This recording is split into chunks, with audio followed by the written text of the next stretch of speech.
Shalom. Untuk mendengarkan firman Tuhan, marilah kita bersatu di dalam doa.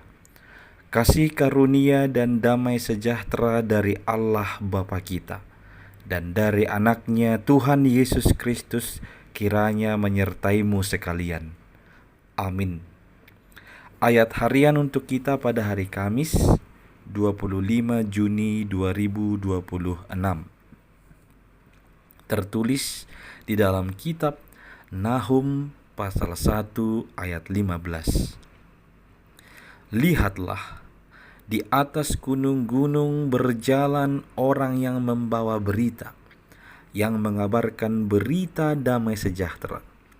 Rayakanlah hari rayamu, hai Yehuda, bayarlah nazarmu.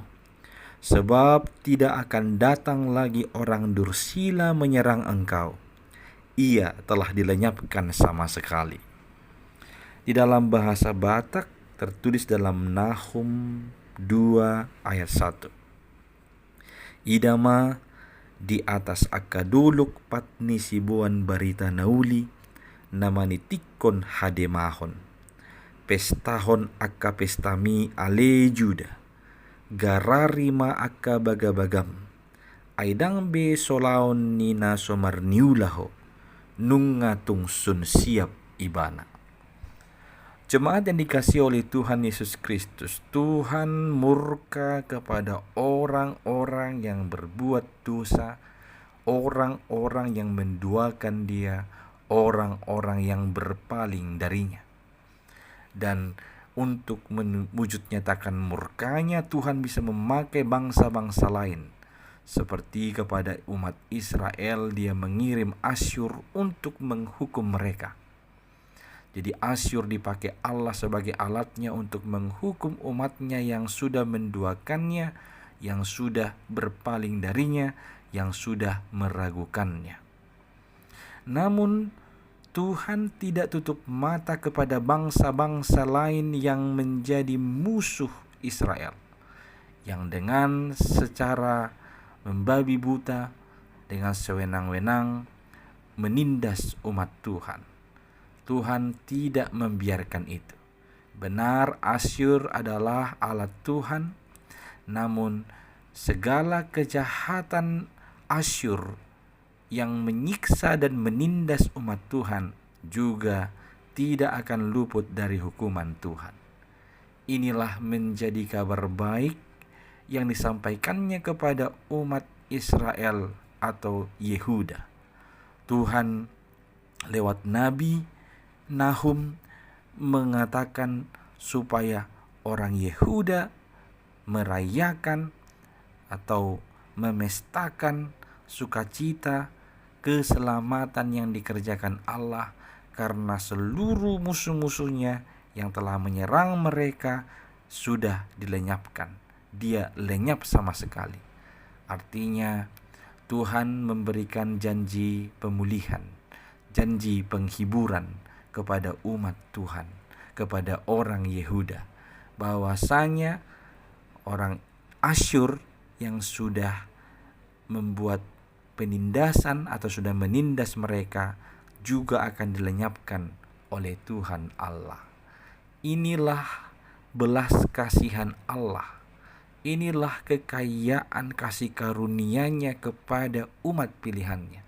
Sesungguhnya Tuhan tidak menginginkan seluruh umat-Nya itu lenyap, melainkan seluruh umat-Nya bertobat kembali kepada-Nya supaya memperoleh kelepasan dan keselamatan.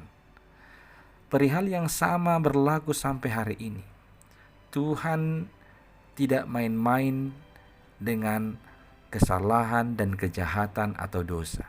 Tuhan akan murka, akan menghukum umat-Nya sekalipun jikalau hidup di dalam dosa.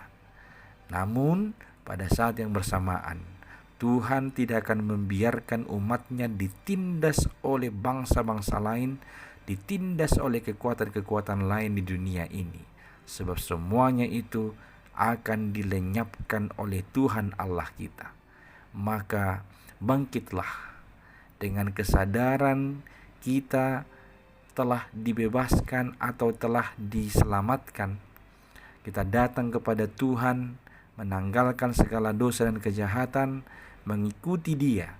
Dan di sana kita akan merasakan bahwa Tuhan senantiasa penuh belas kasihan dan senantiasa menolong kita di segala persoalan dan pergumulan kita. Jemaat yang dikasihi oleh Tuhan Yesus Kristus, datang kepada Tuhan dengan segala pengakuan akan kelemahan dan kejahatan, bertobat dan meninggalkan semuanya itu. Dan lihatlah, Tuhan juga akan melenyapkan orang-orang yang menindas umat pilihannya. Kita adalah umat pilihan Tuhan, maka rayakanlah, kabar baik telah dibawa kepada kita. Damai sejahtera itu telah diberikan kepada kita, yang nyata di dalam Yesus Kristus. Itulah wujud nyata damai sejahtera itu. Dia membawa kita keluar dari kuasa maut, dan Dia memberi kita hidup yang kekal dan senantiasa menolong dan menjaga kita dari kejahatan-kejahatan dunia yang hendak menindas kita. Amin. Kita berdoa. Ya Tuhan Allah kami, padamu kami senantiasa bersandar, karena Engkaulah Tuhan kami yang Maha Kuasa, yang akan menghukum setiap kesalahan dan yang akan mengampuni setiap pertobatan, dan juga yang akan menghukum orang-orang yang menindas umat Tuhan. Ya Tuhan kami, berilah kami kekuatan dan penghiburan jikalau kami menghadapi kesulitan dari kejahatan-kejahatan dunia ini. Berikan kami keyakinan bahwa Engkau adalah Allah yang penuh kasih karunia dan akan menyelenyapkan semuanya itu. Hanya dalam Yesus Kristus kami berdoa. Amin.